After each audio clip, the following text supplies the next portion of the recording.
খাদ্য আছে ও ভাত খাইবনে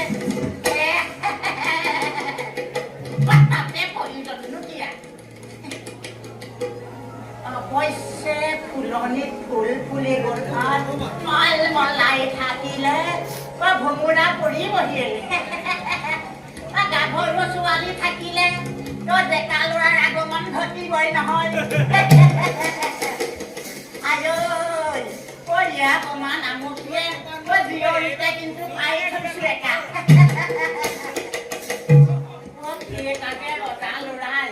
আমুকি পেপাৰ বস্তা পাই দহাইছিলে আমুকি